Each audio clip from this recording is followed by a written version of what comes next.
आज हम समकालीन साहित्य चिंतन पाठ्यक्रम के अंतर्गत विचारधारा और साहित्य विषय पर हम चर्चा करेंगे। समकालीन साहित्य चिंतन का पाठ्यक्रम शुद्ध साहित्यिक पाठ्यक्रम नहीं है, वरन इसमें उन विचारकों, चिंतकों और लेखकों, बुद्धिजीवियों के विचारों का भी हम अध्ययन करेंगे जिनका साहित्य पर गहरा प्रभाव पड़ा है। अलग अलग विश्वविद्यालयों में इससे जुड़े हुए अनेक पाठ्यक्रम संचालित होते हैं। उनमें से कुछ हिस्सा हम इस पाठ्यक्रम के अंतर्गत इसका अध्ययन करेंगे। विचारधारा और साहित्य और विचारधारा, इस तरह के दो मॉड्यूल आप आगे इस पाठ्यक्रम के अंतर्गत पढ़ेंगे। और पहले हम विचारधारा और साहित्य का अध्ययन करेंगे। इस पाठ का उद्देश्य, इसको पढ़ने के उपरांत आप जान पाएंगे कि विचारधारा क्या है, इसे आप समझेंगे। साहित्य में विचारधारा की क्या भूमिका होती है, इसे समझ पाएंगे। और विचारधारा के संबंध में मार्क्स और अन्य विचारकों के मतों से परिचित हो सकेंगे। ये कुछ चीज़ें हैं जो साहित्य की आलोचना में सक्रिय रही है और आप इनको जानने के बाद साहित्य को भी बेहतर ढंग से समझ पाएंगे और समकालीन आलोचना को भी ढंग से समझ पाएंगे। कभी कभी हमारे मन में ये प्रश्न उठता है कि साहित्य का सृजन क्यों होता है, लेखक क्यों कोई बात कहना चाहता है, जो लेखक बात कहना चाहता है वो ही बात क्यों कह रहा है, कुछ दूसरी बात भी तो उसके मन में आ सकती है। कई तरह के प्रश्न हमारे दिमाग में साहित्य के स्वरूप को लेकर के आते हैं और इनके लिए हमें साहित्य से बाहर जाने की ज़रूरत पड़ती है। हमें धर्म, दर्शन, चिंतन, विचार, बाकी बहुत सारी चीज़ें समझने के बाद हम उस साहित्य को समझ पाते हैं। लेखक ने ऐसा कैसे सोचा, क्यों विचार किया उसने इस तरह का, और ये क्या लेखक के ही वश में है। जैसे उदाहरण के लिए एक वाक्य चलता है कि अंत भला तो सब भला।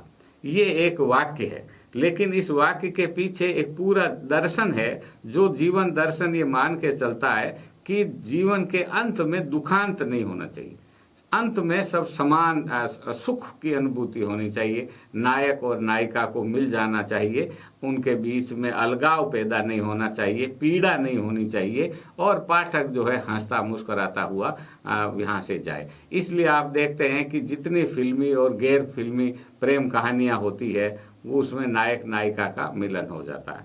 घीसो और माधव कफन कहानी के अंदर जब बुधिया मर जाती है तो भी कफन कहानी का जो घीसो है वो कहता है कि इसका अंतिम संस्कार तो होएगा ही होएगा, उसकी सब चीज़ें, इसका सारा काम ठाठ से होएगा।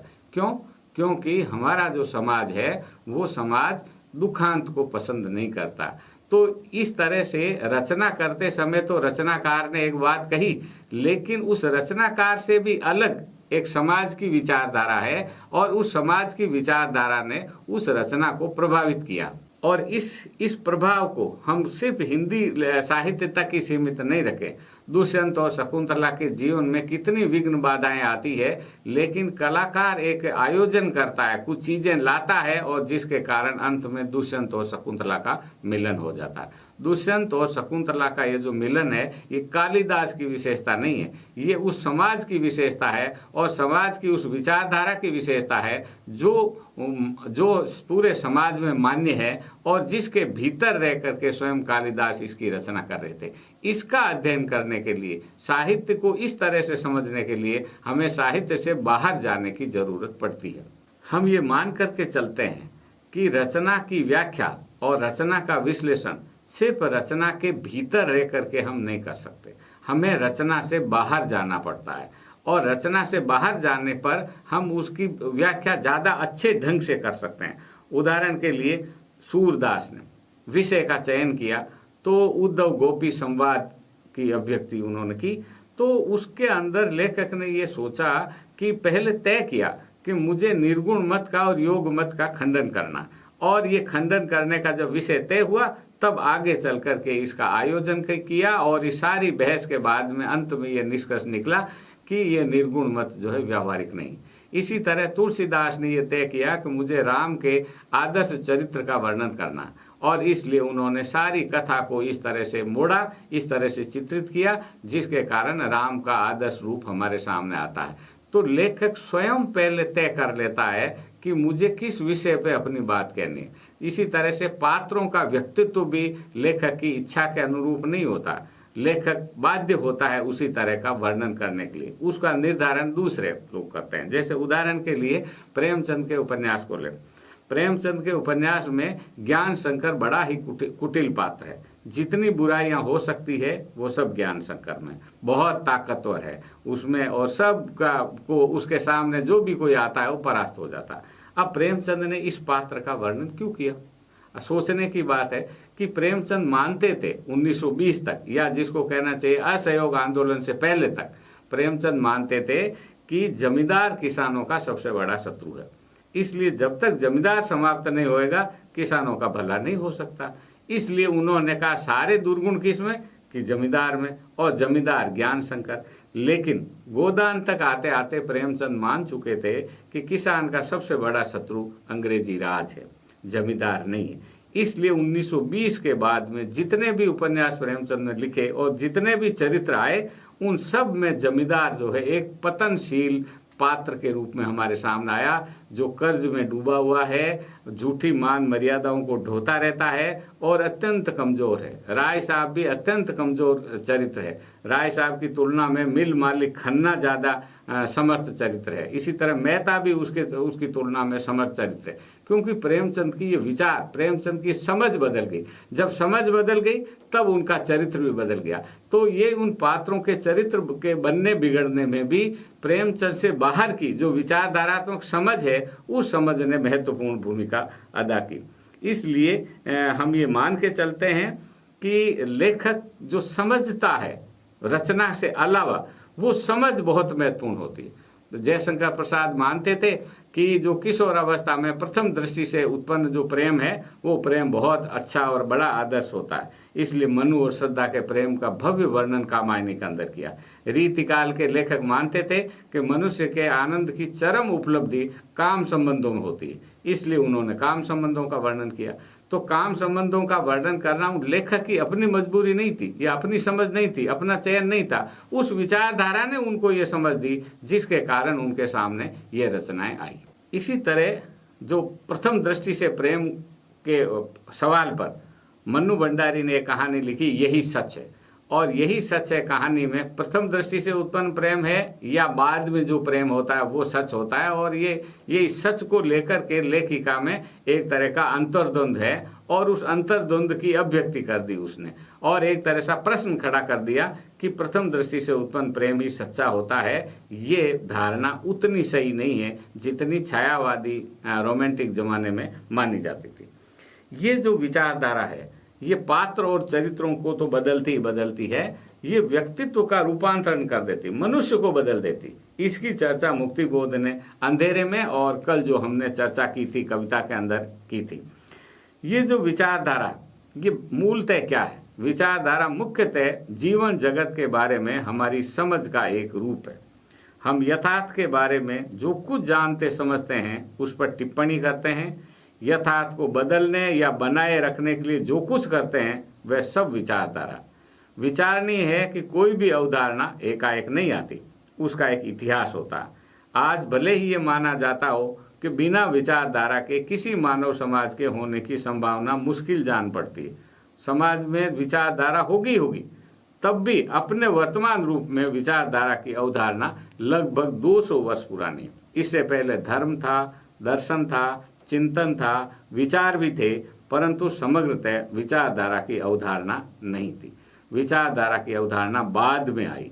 इस अवधारणा का जन्म यूरोप में औद्योगिक क्रांति के बाद हुआ, और निर्णायक रूप से अगर कहा जाए तो फ्रेंच क्रांति, जो प्रसिद्ध फ्रांसीसी क्रांति 1789 में हुई थी, इससे इस अवधारणा का प्रारंभ माना जाता।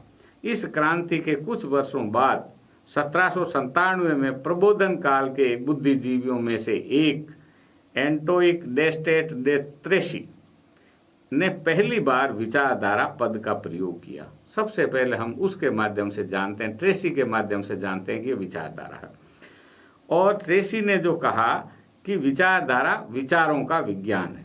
चूंकि ये विज्ञान है, अतः ये विचार पूर्व निर्धारित नहीं होते, पहले से तय नहीं है। इसलिए ट्रेसी के अनुसार विचारधारा जीव विज्ञान का विषय है, मनोविज्ञान का विषय नहीं है।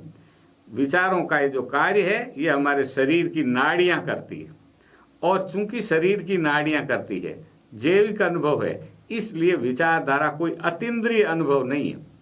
ट्रेसी के अनुसार विचारधारा शारीरिक अनुभव है। अब ट्रेसी ने एक और बात कही कि जैसे विज्ञान की अन्य शाखाओं के अंदर जैसे होता है कि अन्य शाखाओं में जैसे परीक्षण किया जाता है, उसी तरह विचारधारा में भी विचारों का परीक्षण किया जा सकता है। आप समझ सकते हो, और एक विज्ञान है तो आप उसको समझ करके बदल भी सकते हो। जब आप किसी चीज को बदल सकते हो, सुधार सकते हो, तो आप विचारों के अंदर भी परिवर्तन कर सकते हो। कोई अतीन्द्रिय इल्हाम नहीं होता है, कोई पारलौकिक दर्शन विचार नहीं होता।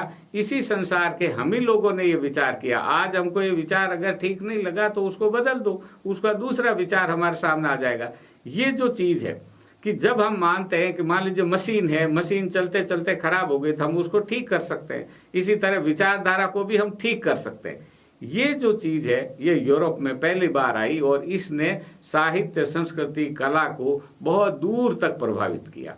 इस एक चीज के कारण इन विचारों का महत्व भी रहा, और आगे इस विचारधारा की अवधारणा में बहुत सारा बदलाव भी हुआ। ट्रेसी का मानना है कि मनुष्य जो है तर्क से खुश होता है, उसको रीजन देना होता है, बताइए कि इसके पीछे का आधार क्या है, और तर्क की बुद्धि को विकसित करना चाहिए। तर्क की बुद्धि विकसित करने के लिए ट्रेसी ने कहा कि चर्च की स्थापना करने के बजाय हमें विश्वविद्यालय की स्थापना करनी चाहिए। विश्वविद्यालयों में ज्ञान का विकास होता है, और इस तरह से विचारधारा के इस सिद्धांत के द्वारा इन विचारों के विकास की अवधारणा ट्रेसी ने हमारे सामने रखी।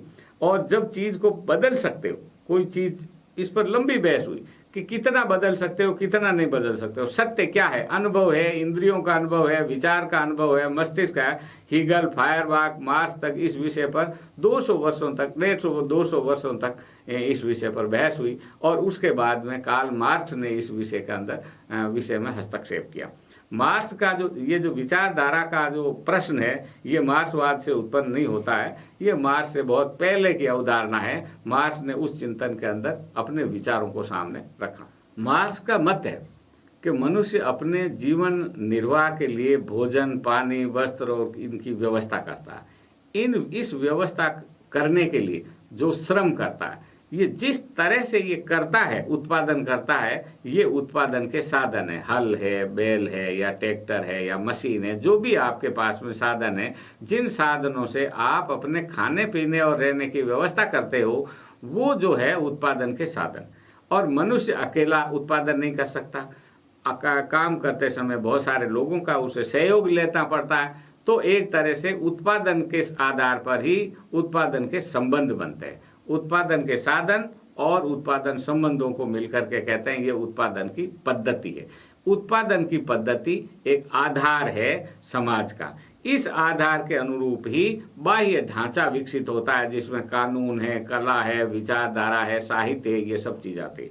तो मार्क्स के अनुसार साहित्य उस ऊपरी ढांचे का हिस्सा है, जो ऊपरी ढांचा समाज के आधार से निर्मित होता है, उसके आधार पर बनता है। ये एक तरह की मूल मार्क्स की मान्यता है, और वो कहते हैं कि इस ऊपरी ढांचे से हमें समाज के आधार को समझने की जरूरत नहीं, उल्टा तरीका, बल्कि आधार से हमें ऊपरी ढांचे को समझना चाहिए।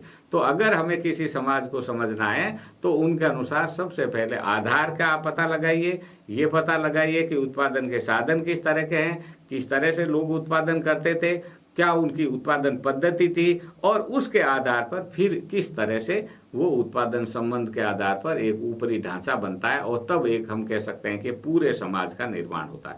ये जो पूरे समाज का निर्माण है, इस निर्माण में साहित्य एक हिस्सा है।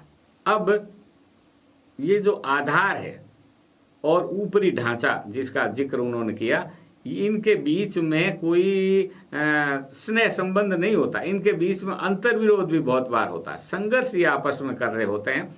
इसे इस रूप में भी हम चाहें तो समझ सकते हैं कि उत्पादन के साधनों में लगातार विकास होता रहता है और विकसित होते ही रहते हैं, परंतु उत्पादन के जो संबंध है वो एक बार जो संबंध बन गए वो बने रहते हैं, वो थोड़े रूढ़िवादी होते हैं। जो भी रिश्ता आपका बन गया वो बन गया, लेकिन साधनों में हमेशा ही देखते हैं कि ये पेन ठीक से नहीं चल रहा है तो इसका ऐसे कर दो, इसका विकास थोड़ा ऐसे कर दो, तो चीज़ें बदलती रहती। ये एक स्वाभाविक प्रक्रिया। इस स्वाभाविक प्रक्रिया के कारण जो उत्पादन संबंध है वो चूंकि पुराने रहते हैं और उत्पादन के साधन बदल जाते हैं, इसलिए इस परिवर्तन का एक संघर्ष होता और इस संघर्ष से समाज का विकास होता। मार्क्स कहते हैं कि ये संबंध बुरा नहीं है, ये संबंध होना चाहिए, ये संघर्ष होना चाहिए। और दो इस तरह से समस्याएं सामने आती है, दो मान्यताएं आती है। कुछ लोग ये कहते हैं कि उत्पादन के जो संबंध है पुराने वो बने रहने चाहिए, अब तक ऐसा होता रहा है इसलिए हमें आगे भी ऐसे ही करना चाहिए। दूसरा व्यक्ति कहता है कि चूंकि परिस्थितियां बदल गई इसलिए हमें नए ढंग से इन चीज़ों पर विचार करना चाहिए। ये नए और पुराने का जो द्वंद्व है वो इसी की अभिव्यक्ति होती है कि मनुष्य नए सामाजिक संबंध बनाना चाहता है और वो एक संघर्ष होता है और उस संघर्ष में कोई नुकसान नहीं। अब ये जो आधार के अंदर भी अपने अंतर्विरोध होते हैं, वो अंतर्विरोध भी आपको ऊपरी ढांचे में प्रतिबिंबित होते हैं। मार्क्स ने एक और बात कही जिसे हमें जानना चाहिए। उनका कहना यह है कि अब तक का जो इतिहास है वो वर्ग संघर्षों का इतिहास है। साहित्य, संस्कृति और अन्य वैचारिक क्षेत्रों में भी ये वर्ग संघर्ष प्रतिबिंबित होता है। ये जो धारणा है ये कुल मिलाकर के मार्क्स की मूल मान्यताओं का सार संक्षेप है। हर वर्ग अपने हित के लिए समाज में संघर्ष करता है और साहित्य में भी, कला में भी, राजनीति में भी, धर्म में भी इस वर्ग संघर्ष की अभिव्यक्ति होती है। अब एक चीज और इस मूल मान्यता के अलावा कि विचारों के संदर्भ में मार्क्स का मत है कि उत्पादन की प्रक्रिया ही विचार के उत्पादन की जननी है, विचार की जननी है। विचार मनुष्य उत्पादन करते हुए करता है, आंखें बंद करके, हिमालय की गोद में बैठ करके, कुछ भी नहीं काम करके जो विचार किया जाता है वो विचार नहीं होता, बल्कि विचार उस श्रम के द्वारा स्वयं मनुष्य उत्पन्न करता है। और ज्यों-ज्यों उत्पादन की पद्धति में परिवर्तन होता है तब तब संस्थाओं और विचारों में भी परिवर्तन होता है और इसी कारण साहित्य में भी परिवर्तन होता है। इसका उदाहरण देते हुए उन लोगों का कहना यह है कि इसी कारण कई बार एक बात जो एक समय में नैतिक समझी जाती थी, दूसरे काल में, दूसरी अवस्था में वही बात अनैतिक समझी जाती है। जो किसी समय अनैतिक समझी जाती थी वो थोड़े दिनों बाद में क्रांतिकारी लगती है। इसलिए जब भी भौतिक परिवर्तन होता है, उत्पादन का ढंग बदलता है, उसके साथ ही विचारों का संघर्ष भी छिड़ जाता है। लोग एक दूसरे के विरुद्ध बातें कहने लग जाते हैं। इसलिए विद्वानों का विचार है कि जो विचार हैं वो एक विशेष समाज और परिस्थितियों से उत्पन्न होते हैं और कोई भी विचार शाश्वत नहीं होता और सर्वकालिक, सर्वदेशी नहीं होता, सभी जगह पर लागू नहीं होता। जैसे महान फ्रेंच क्रांति का हम उदाहरण ले सकते हैं कि फ्रेंच क्रांति में समानता और स्वतंत्रता और भ्रातृत्व का जो नारा दिया गया था वो वहाँ के गुलामों पर लागू नहीं होता था। इसी तरह उपनिवेश के लोगों पर भी वो लागू नहीं होता था। उसका सिर्फ इतना ही मतलब था कि जो उभरता हुआ पूंजीपति वर्ग है उसके साथ में जो सम्राट है, जो राजा है, वो समानता का व्यवहार करे, आपस में भाईचारा बना रहे और वो उनको हेय दृष्टि से नहीं देखे, इसलिए वो नारा दिया गया था। तो वो इनका मानना यह है कि कोई भी विचार इस रूप में शाश्वत नहीं होता। दरअसल शासक वर्ग के जो विचार हैं वो इस तरह से समाज में प्रचलित होते हैं कि वो शाश्वत प्रतीत हों और वो शाश्वतता की धारणा विकसित करते हैं, जबकि उस समय विशेष के लोगों के हित के लिए वो बनाए हुए विचार होते हैं। इसलिए विचारों की शाश्वतता की धारणा का भी ये लोग खंडन करते हैं। और कई बार उनका ये भी कहना है कि जो विरोधी विचार है उन विरोधी विचारों को ध्वस्त करने के लिए सत्ता उनका दमन करती है। कई बार पुस्तकों पे बैन लग जाता है, रोक लगा दी जाती है, किसी विचार को नहीं कहने की स्वतंत्रता नहीं होती। तो ये सब चीज़ें भी उन विचारों के सार्वभौमिकता के सिद्धांत के खिलाफ जाती है। यहाँ ये रेखांकित किया जाना चाहिए कि विचार भौतिक परिस्थितियों से केवल उत्पन्न होते हैं, पर उत्पन्न होने के बाद वे मनुष्य के कार्यों, घटनाक्रम और भौतिक परिस्थितियों को प्रभावित करने लग जाते हैं। उनमें ताकत आ जाती है और वो एक तरह की स्वयं भौतिक शक्ति बन जाती है और इसीलिए वैचारिक संघर्ष होता है। पुरानी परिस्थितियों के जो समर्थक होते हैं वो नई परिस्थितियों के समर्थक विचारों में टकराहट होती है और ये जो वैचारिक संघर्ष है ये अवश्यंभावी होता है, इसे टाला नहीं जा सकता। साहित्य में इस वैचारिक संघर्ष की अभिव्यक्ति होती है और ये जो साहित्य में वैचारिक संघर्ष होता है, मतभेद होता है, किसी कविता को अच्छा कहना, किसी कविता को बुरा कहना, किसी की मान्यता का समर्थन करना या न करना, ये उस वैचारिक संघर्ष का, विचारधारात्मक संघर्ष का एक हिस्सा है। ये सामान्य साहित्यिक समालोचना नहीं है। अगर प्रगतिशील आलोचना आदिकाल के वीर रसात्मक काव्यों को पसंद नहीं करती या रीतिकाल को पसंद नहीं करती तो उनके भीतर ये उनका एक विचारधारात्मक स्थान है जिसके कारण वो ऐसा करता है। इसका मूल साहित्यिक समझ उतना नहीं है जितनी विचारधारात्मक समझ है। इसके साथ ही मनुष्य अपने श्रम के द्वारा, मेहनत के द्वारा दुनिया को बदलता है, प्रकृति को बदलता है और इस क्रम में वो अपने आप को भी बदल देता है। मनुष्य स्वयं भी परिवर्तित हो जाता है इस परिवर्तन के क्रम में। इस रूप में हमें देखने की जरूरत है। एक और बात उन्होंने ये कही कि मनुष्य का जो श्रम होता है वो प्रयोजन मूलक होता है। किसी काम को करने के लिए मनुष्य श्रम करता है, ऐसे ही श्रम नहीं करता। जैसे पशु अगर श्रम करता है, मेहनत करता है तो वो उसकी जैविक गतिविधि है, उसका काम है, वो करता रहता है। क्यों करता रहता है ये उसको पता नहीं। लेकिन मनुष्य अगर कोई भी काम करता है तो उसे पता होता है कि मैं ये क्यों कर रहा हूँ। ये जो प्रयोजनीयता है, इस प्रयोजनीयता के कारण मनुष्य पूरा काम करने से पहले कल्पना में वो काम कर देता है कि मुझे ये, मैं ऐसा ऐसा करूंगा जिसका मुझे ऐसा ऐसा फल मिलने वाला है। ये जो ऐसा ऐसा फल मिलेगा या ऐसा ऐसा जो काम कर रहे हैं ये मनुष्य की समझ के अंदर है। इसलिए उनका कहना यह है कि बया का बहुत घोंसला बहुत सुंदर होता है, बहुत सुंदर तरीके से वो बनाती है, लेकिन मनुष्य के द्वारा बनाया हुआ खराब से खराब भवन भी बया के उस घोंसले से सुंदर होता है, क्योंकि मनुष्य द्वारा किया गया जो सृजन है, जो निर्माण है, वो एक तरह का उपयोगिता मूलक है, उसके पीछे प्रेरणा है और वो कल्पना। साहित्य की कल्पना के साथ साथ मार्क्स ने इस सामाजिक कल्पना के बारे में भी जिक्र किया कि प्रत्येक प्रकार के उत्पादन में एक कल्पना होती है और इस कल्पना की भूमिका, इस वैचारिक भूमिका, इस तरह से विचारधारा के अंदर पहले चीजें घटित हो जाती है कि हमें समाज का ये रूप बनाना और ये रूप बनाना है, तब हमको इस तरह का काम करना, और फिर वो मनुष्य उस तरह के काम करने लग जाता है। तो मनुष्य जब करता है तो उसके पीछे के इस उद्देश्य को विचारधारात्मक स्थिति से जांच सकते हैं। मनुष्य अपने श्रम द्वारा उत्पादन करते हुए एक सामाजिक जीवन का निर्माण भी करता है। समाज ऐसे ही अपने आप आकर के नहीं बना, बल्कि मनुष्य ने अपने श्रम के द्वारा इस समाज का निर्माण किया और इसके कारण मनुष्य में आपसी सहयोग से अंतः संबंध विकसित होते हैं और इसी से बाद में श्रम विभाजन की धारणा सामने आती है कि एक आदमी एक काम करेगा, दूसरा आदमी दूसरा काम करेगा। एक आदमी फल पैदा करेगा, दूसरा आदमी उसको बेचने के लिए जाएगा और तब जाके तीसरा उसको खरीदेगा और चौथा उसका कुछ और करेगा। तो ये जो 4-5 अलग अलग तरह के लोग जो श्रम करते रहते हैं, इनके बीच में आपसी जो रिश्ता होता है ये श्रम विभाजन से आता है। तो मनुष्य का जो ये चिंतन विकसित होता है, इसके कारण हम कहते हैं कि मनुष्य की जो चेतना है वो उसका सचेत अस्तित्व है। उसका यही सचेत अस्तित्व मनुष्य का दर्शन में, विचार में, कविता में अभिव्यक्त होता है। मनुष्य जानता है कि वो मनुष्य है और वो मनुष्यता का काम कर रहा है। मार्क्स ने कहा कि सिर्फ प्रभुत्वशाली वर्ग ही विचार पैदा नहीं करते, समाज के सभी वर्ग विचार पैदा करते हैं, लेकिन प्रभुत्वशाली वर्ग के विचार समाज पर हावी रहते हैं। इसलिए जिस वर्ग का भौतिक प्रभुत्व होता है उसी वर्ग का बौद्धिक प्रभुत्व भी हो जाता है और कई बार उपेक्षित वंचित वर्ग भी अपने विचार उत्पन्न करके शासक वर्ग पर वैचारिक प्रभुत्व स्थापित कर देते हैं।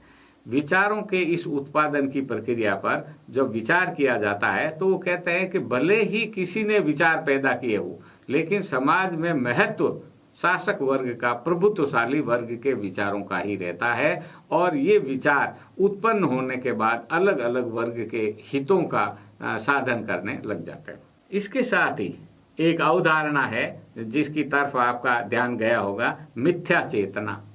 मार्क्स के अनुसार विचारधारा मिथ्या चेतना है। हालांकि मार्क्स ने मिथ्या चेतना शब्द का प्रयोग नहीं किया, इसका सबसे पहले प्रयोग एंगल्स ने किया था। मार्क्सवाद के अनुसार इस पूंजीवादी समाज में मजदूरों और अन्य वर्गों का जो रिश्ता होता है, उस रिश्ते की असलियत को छिपाया जाता है। ये जो छिपाने का काम है, ये मिथ्या चेतना करती है। और हम ये समझते हैं, जैसे उन्होंने उदाहरण दिया कि एक आदमी के पास में पैसा है, दूसरे आदमी के पास में जूता है, या दूसरे आदमी के पास में किताब है या पेंसिल है। अब उसने जो पैसा दिया और किताब ले ली, तो ये जो है इसके अंदर कोई मानवीय रिश्ता नहीं है, यही होता है। और ये जो होता है ये ठीक होता है, और ये जो ठीक होना समझ है ये मिथ्या चेतना है।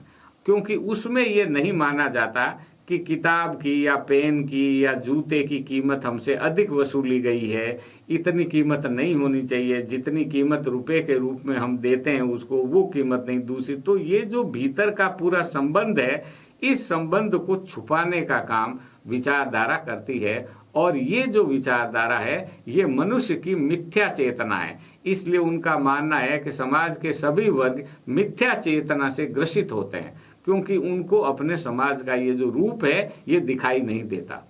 इसी के साथ ही उनका ये भी मानना है कि समाज में सभी व्यक्ति एक दूसरे के साथ प्रतिद्वंद्विता की स्थिति में रहते हैं, संघर्ष की स्थिति में रहते हैं। इस संघर्ष में कुछ लोग आपस में मिल जाते हैं और इसलिए वो एक वर्ग के रूप में गठित हो जाते हैं, और वो वर्ग एक दूसरे के खिलाफ अपना संघर्ष जारी रखता है।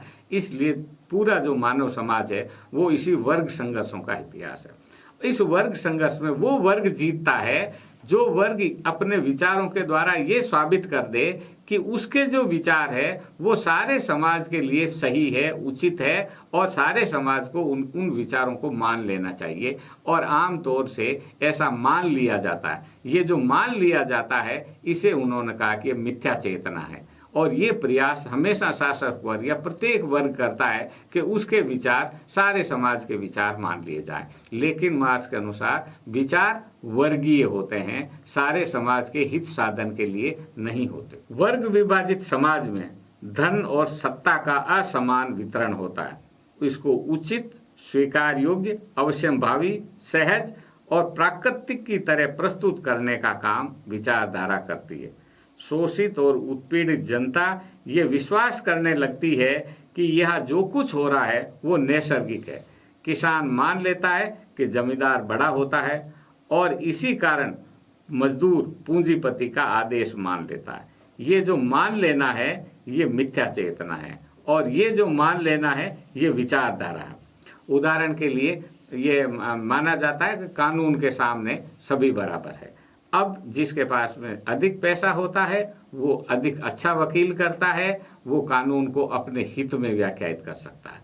ये शांत है, इसको ये समझ में नहीं आता। इसी तरह शिक्षा का अधिकार सबको समान रूप से है, लेकिन जिसके पास में पैसा होता है वो अपने बच्चों को अधिक अच्छी शिक्षा देता है, और जिसके पास में पैसा नहीं है वो अच्छी अपने बच्चों को शिक्षा नहीं दे सकता। इसलिए ये जो चुप वाली बात है, ये जो शांत वाली बात है, जो भीतर अंतर्निहित वाली बात है, वो अंतर्निहित वाली बात इसके अंदर आती नहीं। और इसलिए कहते हैं कि ये जो काम है ये विचारधारा, ये मिथ्या चेतना करती है, और स्वयं वो वर्ग भी मान लेता है जिस वर्ग के ये हित में नहीं है बल्कि उसके विरुद्ध है। समाज के इन अंतर विरोधों को विचारधारा कई तरह से छिपाती है। जैसे एक, वह अंतर विरोध को नकारती है। इसलिए बराबर कई बार कहा जाता है कि समाज में कोई अंतर विरोध नहीं है, आपस में कोई झगड़ा नहीं है, सब में समरसता है, सब प्रेम प्यार से हंसी खुशी सब अपना काम कर रहे हैं, कोई मतभेद की कोई गुंजाइश नहीं। जबकि समाज के अंदर एक गहरा अंतर विरोध हर समय पाया जाता है, उसको छिपाना ये मिथ्या चेतना। कई बार वह गलत ढंग से अंतर विरोधों को समझती और समझाती है, और कई बार आर्थिक और सैनिक संघर्ष को धार्मिक या जातिवादी संघर्ष के रूप में दिखाती है। संघर्ष किसी और बात का है, लेकिन दिखाते हैं किसी और तरीके से, जबकि मूल बात कोई और होती है। तीसरा है कि जहाँ अंतर्विरोध नहीं है वहाँ अंतर्विरोध दिखाती है, इस तरह अंतर्विरोधों का भ्रम पैदा करती है। चौथा है कि वे अंतर्विरोधों को कम करके प्रस्तुत करती है, कि ये बहुत ही सामान्य घटना की तरह इसका वर्णन किया जाता है कि कुछ नहीं, ये तो ऐसा ही होता रहता है, कोई बात नहीं, ये आदमी विरोध कर रहा है, रोता रहता है, ये इसकी आदत है, तो उसको हल्का करके प्रस्तुत करते हैं। और ये काम साहित्य बहुत आसानी से करता है, और मध्यकालीन साहित्य में हम विचारधारा के या साहित्य चिंतकों द्वारा किए गए इस काम को बहुत अच्छी तरह से व्याख्यायित कर सकते हैं। बहुत दिनों तक मार्क्सवादी चिंतकों ने मार्क्सवाद को विचारधारा के रूप में स्वीकार नहीं किया था। वो कहते थे कि मार्क्सवाद तो विज्ञान है और बाकी सारे दूसरे जो चिंतक हैं वो विचारधारा। बाद में जाकर के लेनिन और जॉर्ज लुकाच ने ये कहा कि मार्क्सवाद भी विचारधारा है, और वो सर्वहारा वर्ग की विचारधारा है, और वो वैज्ञानिक विचारधारा है, और हम चीज़ों को सही ढंग से समझते हैं, दूसरे लोग सही ढंग से नहीं समझते। तो इस तरह से जो मार्क्सवाद अब तक की विचारधारा को मिथ्या चेतना के रूप में मानता था, वो स्वयं मार्क्सवाद को भी अब एक विचारधारा के रूप में माना जाने लगा है। यहाँ पर उनका कहना है कि ये हम वर्ग चेतना, विचारधारा, मार्क्स की जो विचारधारा है वो मिथ्या चेतना नहीं है, बल्कि मजदूरों की वर्ग चेतना। और ये जो वर्ग चेतना है, और जॉर्ज लुकास ने कहा सिर्फ सर्वहारा वर्ग ही ऐसा वर्ग है जो सही अर्थों में वर्ग चेतन हो सकता है, अपने वर्ग की धारणा को समझ सकता है और वही उसकी अभिव्यक्ति कर सकता है। तो कुछ नई बातें उन्होंने इस विचारधारा के संबंध में, मिथ्या चेतना के संबंध में जॉर्ज लुकास ने कही। लुकास के अनुसार समाज के शेष सभी वर्ग, जिसमें बुर्जुआ वर्ग भी शामिल है, वो मिथ्या चेतना से ग्रसित रहते हैं, और जिसके कारण वे इतिहास को संपूर्णता में नहीं देख पाते। सर्वहारा इतिहास का विषय है, जिसका निर्माण पूंजीवादी समाज की रचना के दौरान अपने आप हो गया था, और वह कर्ता भी है जिसके श्रम से दुनिया की रूप रचना होती है, इसलिए उसका ज्ञान वास्तविक और संपूर्ण होता है। अंत में लुकास इस निष्कर्ष पर पहुंचते हैं कि किसी भी समाज की वास्तविक शक्ति अंतिम अर्थ में आत्मिक शक्ति होती है। हम सिर्फ ज्ञान से ही मुक्त हो सकते हैं, इसलिए साहित्य सहित जो विधाएं ज्ञान की साधना करती है वही मानवता को मुक्त करेगी, ऐसा उनका मानना है। अब अगर इसको हम निष्कर्ष रूप में कहना चाहें तो मार्क्सवादी जो आलोचना है वो विचारधारा के आधार पर किसी रचनाकार का मूल्यांकन करता है कि वर्ग की दृष्टि से ये हमारे कितने फायदा। मसलन कबीर के विचार आध्यात्मिक है, लेकिन उनका सामाजिक चिंतन बहुत क्रांतिकारी है, इसलिए वो लोग कबीर की तारीफ करते हैं, क्योंकि कबीर के जो सामाजिक विचार हैं वो समरसता पर आधारित है, भले ही उनके आध्यात्मिक विचार उतने उनके अनुकूल नहीं हो। इसी तरह से वो तुलसी के विचारों से असहमत होकर के भी उनकी कलात्मकता के पक्ष की बातें करते हैं कि तुलसीदास में ये कलात्मकता है, समाज के बारे में उन्होंने विचार किया है, इतना बड़ा चिंतन किया है, एक राम राज्य की इतनी बड़ी धारणा विकसित की है, भले ही उस धारणा से हम सहमत हों या ना हों, लेकिन उसके बारे में चिंतन करना एक बड़ी बात है। कि मध्यकाल में एक व्यक्ति हुआ जिसने पूरे समाज के आपसी संबंधों के बारे में नए ढंग से सोचने की हिम्मत की, जोखिम उठाई, इसलिए हम उसकी तारीफ करते हैं। हालांकि विचारधारा के रूप में, विचारधारात्मक रूप से यदि कोई लेखक एकदम सही है, एकदम करेक्ट, जिसको कहना चाहिए कि जैसा विचार होना चाहिए वैसा ही उसका विचार है, तब भी क्या वो महान साहित्य रचना करेगा, वो महान साहित्यकार माना जाएगा? इसको लेकर के हमेशा ही मतभेद आलोचना में रहा है, और ऐसा कोई उदाहरण अब तक ढंग से नहीं मिलता जिसमें वैचारिक रूप से सही लेखक कलात्मक रूप से भी श्रेष्ठ हो।